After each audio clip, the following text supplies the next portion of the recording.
uklonyeliswa lapha ke abathe basebenza. Sizoba nomqeqeshi ke wangaphandle ke mbukeli. Sizoba nomqeqeshi ke wangaphandle kwezwe laseNingizimu Afrika namhlanje. Wesishiyagalombili emva kwakhe lapha ke uJulio Liel waseBrazil, Ruud Krol waseNetherlands, kube lapha ke uStuart Baxter, kube uVladimir Vermezovic, kube lapha ke uLuke Aymel, kube lapha ke uDylan Kerr, nalapha ke uJose Ribeiro. 7 previous coaches bangaphandle kwezwe laseNingizimu Afrika abanqobe lapha ke indebe yeNedbank Cup. Namhlanje sizofaka lapha ke lensizwa yena ke uNasreddin Nabi njengocoach number 8 wasezweni ke langaphandle onqoba lapha ke indebe yeNedbank Cup. Soke sibona ukuthi ke bahlele kanjani lapha ke phansi ukuze ke into zakhona siphume ke ngempela, siphumele lapha ke yona iKaizer Chiefs eyagcina ke lo muswa la eMoses Mabhida Stadium ngayo ke isizini ka-2012-2013 kwi-Nedbank Cup bedlala lapha ke Super Sport United Pitori. Uzoqala lapha ke ngabo ke onompempe akade ke bephethe ke umdlalo namhlanje. Masixole Bambiso uzothola lapha ke into zakhe, akahambi ke yedwa, uhamba lapha ke no Kamohelo Ramutsindela nalapha ke Khara Mukwena, Jerry Chabani nalapha ke Bongani Mpinda. Ibo ke ngempela abazothola lapha ke into zabo. Emva kwalokho ke sizobe sesilandela ke Orlando Pirates ezohola ke ubhodlela zokuthi lapha ke Orlando Pirates ibibuye lenkundla phakathi ke neviki. Uthi ke uMama Matosho nanle madoda, uthi uMama Matosho nanle madoda niyothatha okungokwenu. Orlando Pirates ke mbukeli ayijwayele ke sidalo le feeling yayigcineni nje le feeling la eNingizimu Afrika yokuphuma ke emidlalweni wamanqamo. Iyona ke Orlando Pirates uma ubheka lapha ke indebe yeNedbank Cup. Orlando Pirates ukuthi ke yayigcine nini ukudliwa ke kuyo nje, babezodliwa nje kuyo, babegcine lapha ke ngesizini ka-2016 2017 bekhishwa ke iSuper Sport United ekade bakhiphile futhi ngo-2015-2016 amahlandla ke amabili kulandelana. Iyona ke iSuper Sport United amadzadzansa aPitori. Le feeling le lokuba igcina ke lapha ke 9 years ago abawu lapha ke iOrlando Pirates. Evidence Makgopa shaya lapha ke igoli, yena ke Evidence Makgopa lokulinganisa elibuyisela lapha ke ithemba kuba lapha ke abalandeli bawo lapha ke Orlando Pirates. Nange usilephe siswa ke sasencane ebhekwe ke ngamehla bovu esizoyilungisela nje into zayo ke kungedala. Yena ke usilephe Thapelo Xoki obengadlali ke namhlanje benalapha ke uPaseka Mako, nabo ke bebekhona ke namhlanje. Bandile Widi ungene ngesombe sesibili, Sekofatso Mabasa ungene ke ngesombe sesibili, engathi ke Kabelo Dlamini libahlakai naye ke ungene ke ngesombe sesibili. Coach Mandla Ncikazi ubudlelwane bakhe ke naye lapha ke ucoach Jose Ribeiro, ngiyacabanga ukuthi ke sebuhambe ke baze bafika beyond indaba yokuthi ke basemsebenzini nje, ngoba indlela kabazwana ngayo bazwana ke ngale ndlela yokuthi sebesebenze iminyaka emithathu yonke bepheka ke bethulula, bepheka ke bethulula, kodwa ke bephaka zona. Kudala ke bethi ke Nabi is cooking, uyaphaka ke manje uNabi, manje uNasreddin Nabi uyaphaka, uphaka ke la eMoses Mabhida Stadium. Iqopha umlando ke lensizwa, ipheke goli, iphake eThekwini. uNabi upheke goli, aphake eThekwini. Uzosondela ke oShampane ke manje leNedbank Cup, iKaizer Chiefs, Brendan Peterson oyinjebe sebenzile ke lapha ke Kaizer Chiefs. Yaqopha ke umlando ukuthi ke emva kweminyaka ehamba ke ngamasizini ke ayishumi ingayiphakamisi indebe, iyabuya ke Kaizer Chiefs yazophakamisa lapha ke indebe yeNedbank Cup ke manje. Uyabona kusasa isonto, kusasa ngomsobluko umele kwehla upetroli, kwehla isinkwa, kwehla irandi, wehle yonke into ongayicabanga. Nansi Kaizer Chiefs izophakamisa indebe manje ngomsombuluko, ngisha emateksini imali yokugibela yehle bafowethu. Usuphelile phela u10 years iKaizer Chiefs ke ngempela iyenza ke eyibukwayo, akwehle yonke into, intela nayo ayehle, akwehle yonke into. Ngomsombuluko kunebhodi nje ngilibone lapha ke libhala ukuthi ngomsombuluko ke kumele kube yiholiday. Ngiyavumelana nalo lelo bhodi, ngiyavumelana nalo lelo bhodi. Phela siphume kuyinyanga kaApril la bekunenqwaba khona yamaholiday. uMay mina ngimazi ulaleleni, ukube sisaku April ngabe siya ku holiday lesi 5 ngomsombuluko. Wake up May, vuka May. Ulele kakhulu May. Nasreddin Nabi nethimba lakhe bazoqopha umlando eNingizimu Afrika. Nasreddin Nabi, Kamil Ben Yusufa, Cedric Kaze, Ilyas Mzuki, Maji Safi bazoqopha ke umlando. Iyadla impofu, idla ukudla kwa iyagiya lapha ke Ox. Iyadla impofu, idla ukudla kwa show nowhere. Iyadla impofu, idla ukudla kwa show nowhere. Iyadla impofu, idla ukudla kwa show nowhere. Iyadla impofu. House. Yo. Iyadla impofu, idla ukudla kwa khuphuka. Abalandeli beKaizer Chiefs uyahlaba uBox lapha ke phansi. Amshayela ke ihlombe. Sibheke lapha ke uNgcobo. Khuphuka. Iyadla impofu. Idla kwa show nowhere. Iyadla impofu. Idla kwa phansi KZN. Bafuna ukugidiza. Kaizer Chiefs izothola ke okungokwayo ke manje. Yusuf Mart uzosondela ke Yusuf Mart ezothatha lapha ke uye ke ozophakamisa ke indebe njengokapteni weqembu lawo lapha ke iKaizer Chiefs. Yena ke uYusuf Mart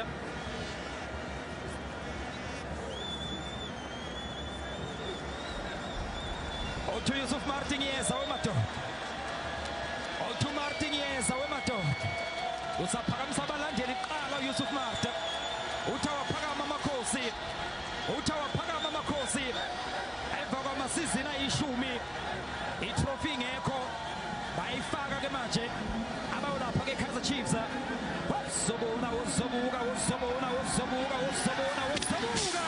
iyaphakama indebe yeNedbank Cup. Kaizer Chiefs 2025 Nedbank Cup champions. Iyadla impofu, idla ukudla kwa show nowhere. Iyadla impofu, idla ukudla kwa show nowhere. Iyadla impofu, idla ukudla kwa show nowhere. Iyadla impofu, idla ukudla kwa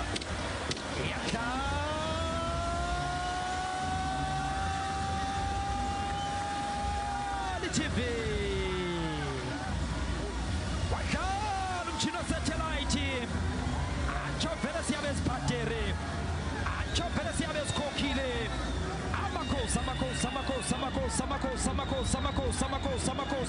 Amakhosi.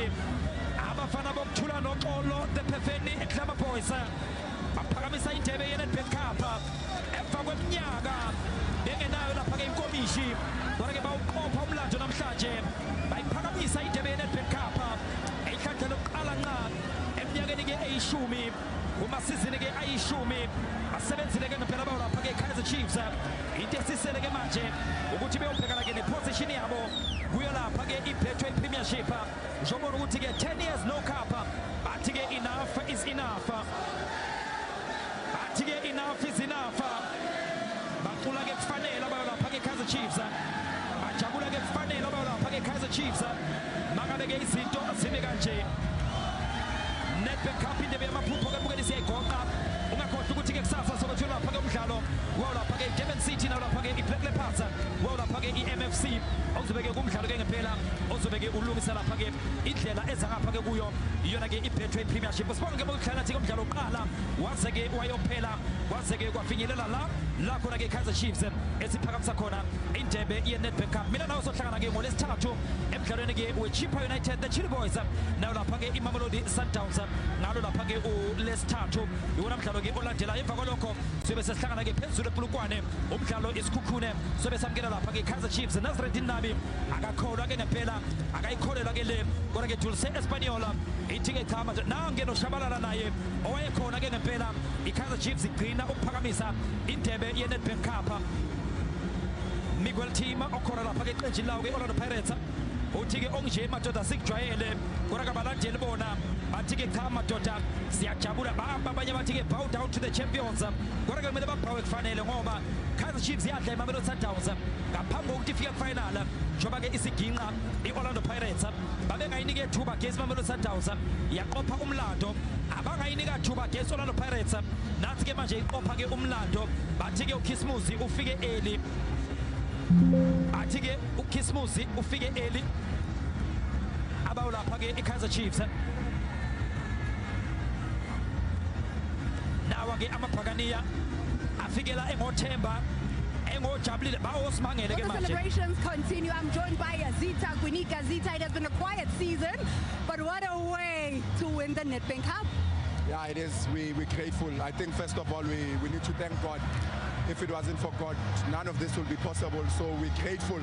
After everything else, like it's been a tough season, but I think there's no coincidence. Certain things happen for a reason. 10 years later, we come to this place. I think the last time I was here, it's when we won the MTN 8. I think it was my first trophy at Kaizer Cheifs.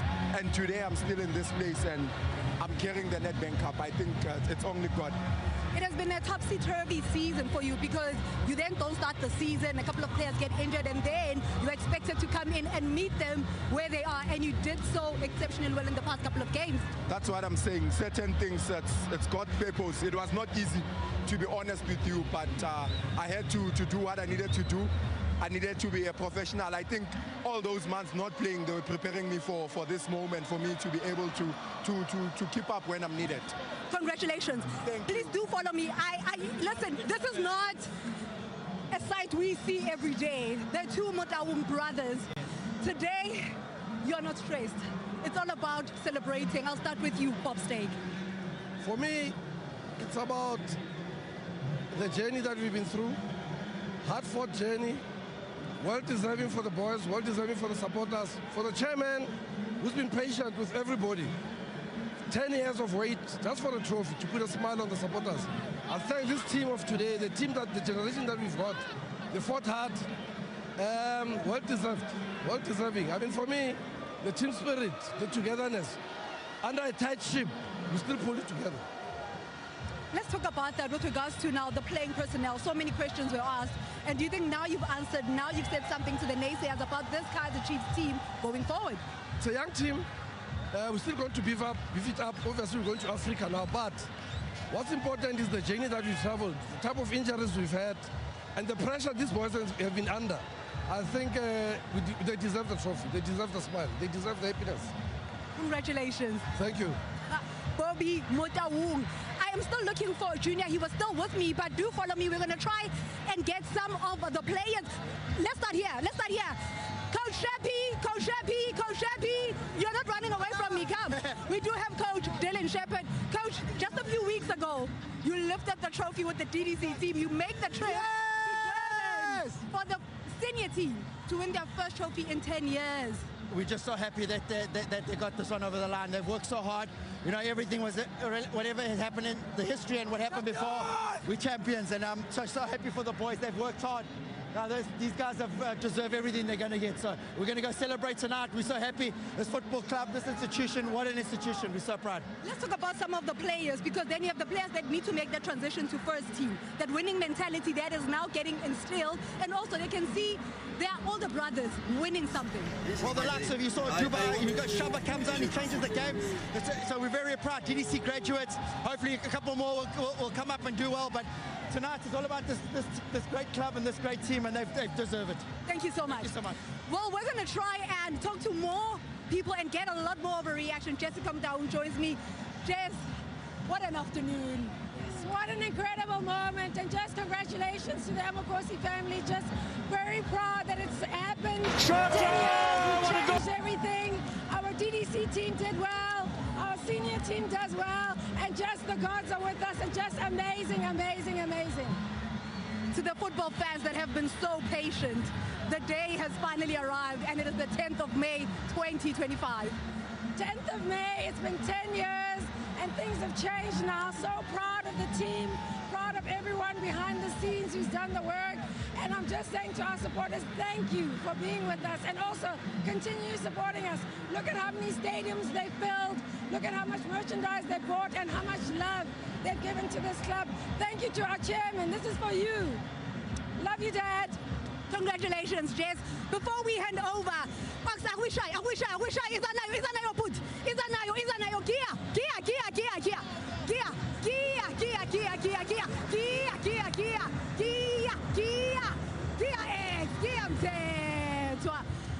First final, you've got the medal around your neck.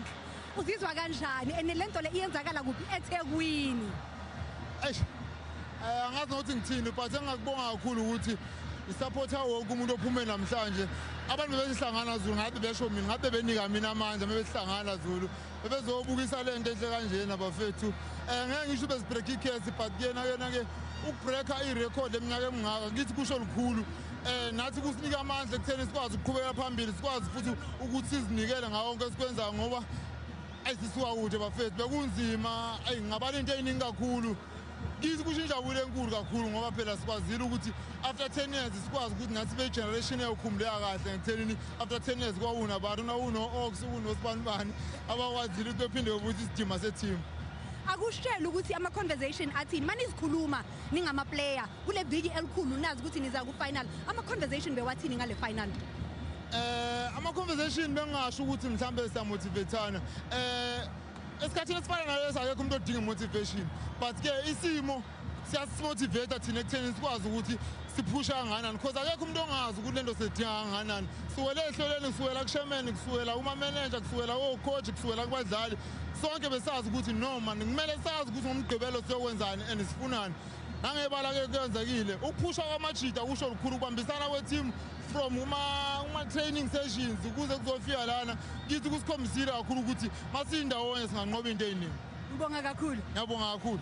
Well, the celebrations will continue for Kaizer Cheifs. I am now joined by a legend, Mbule. Bele Nombede, a legend enkulu kabi when it comes to South African football. Today, what a spectacle. Nedbank Cup delivered a masterclass. Abafana basenze ukuthi sijabule namhlanje ngoba bese kukubi kakhulu iclub ingaphumeleli but lokho abakwenzile for the past 11 years ukuthi bayiwine le cup ibibaluleke kakhulu kubafana basebenzile today. Asikhulume nga that feeling, derby, it is 1-1 half time and then something magical in the second half for Kaizer Chiefs ukuthi bathole the winner. Yeah, but iba difficult derby akubi lula ngoba iParade uyazi na ukuthi i-challenger i-league at the same time ifuna ukuthatha na i-cup kodwa lokho okwenzakala ekuthini ukuthi sikwazi ukuthi sithathe ukuthi abalandeli bajabule ngoba abanye besububona ukuthi akusekho mnandi ukuphuma uyobukela i-team yakho eluzayo kodwa namhlanje benze usuku labalukhulu kakhulu ebantwini nami ngijabulile ngoba sengiyinhlekisa. Ngibonga kakhulu. Ngiyabonga mama. That is Bele Nombede. What an evening here it is turning out to be, especially because Kaizer Chiefs, the fans have stayed, they continue on to celebrate. And also just the royalty, football royalty that is here. I could see Brian Baloyi from the corner of my eye. So interesting to see him here. But now Tiko Modisa joins me. Tiko, many can't even call it Operation Against All Odds for Kaizer Chiefs. They came out here. They didn't play like the underdogs, as people expected. If anything, they took command and control of the game. Look, man, I think at some point, you know that football gods will give. And this is a team that have been crying for so many years. And also, we knew that from a footballing point, it wasn't going to be that great.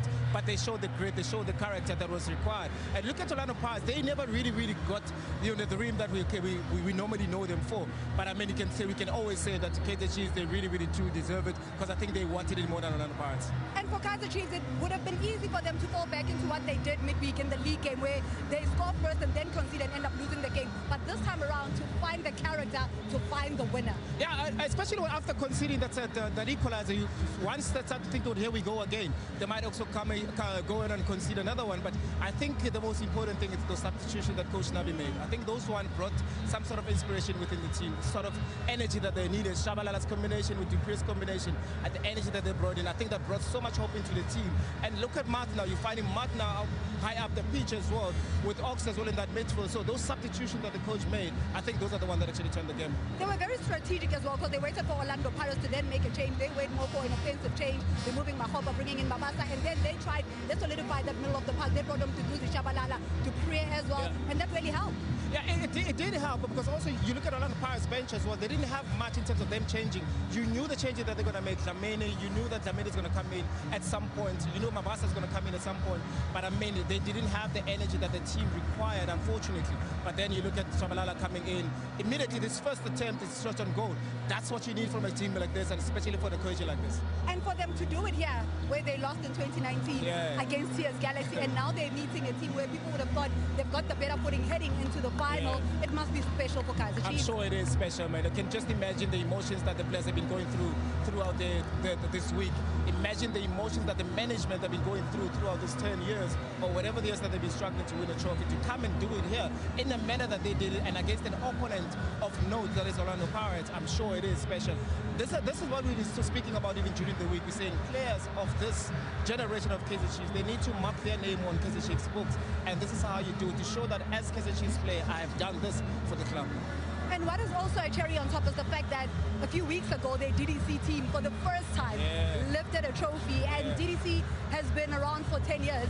And weeks later, you find the first team then lifting the Nedbank Cup. Now you can understand when they say trust the process within this institution. I think it's easier to understand about the process when results are actually coming in. So now listen to Junior Kaizer speaking about that. You start to think like, okay, now we understand because we can see the results. And I think it's important for the fans as well to be able to buy into it, because also the coach is asking for the same thing. Have patience for the process to be built. But I think with that, you need to win trophies, and that's exactly what they did. How do you think Mfundo Vilakazi is feeling? He's away with the African Cup of Nations under 20 team, and now he's looking at the results and he's like, I missed out on a medal. But he's in a better position as well, you know. And I think with all the Kaizer Chiefs fraternity, from the senior team to the development side, this means a lot. Now you have to work out. When you walk tomorrow as a Kaizer Chiefs player, you're walking with the shoulder hold high, because you haven't been winning anything in such a long time. Now you're the champion, you can be called the champion. I think that's important. It sets the tone for the club for next season. Does the rebuilding start tomorrow for Chiefs? But I'm sure this is how you build, to build it from a victory, and I think it's important. And we always say, all the big three teams, when they perform, it's always good for South African football. It's a final that delivered, Dico. The fans have been asking for it. It's a Soweto derby. It is Kaizer Chiefs that came into this one as the underdogs, and they certainly delivered up against a team that is so strong of late in this cup competition in the Nedbank Cup. Dico, let me thank you, but an eventful day. Your future is way too bright. The future is way too bright. Thank you very much, Moses Mabhida. And on that note, from the both of us and everyone that has been here at the Moses Mabhida Stadium, from the camera crew to the audio guys to the commentary team, everybody that has helped make this a world-class production with two iconic teams in South African football, a special night. Continue enjoying the football. We are your world of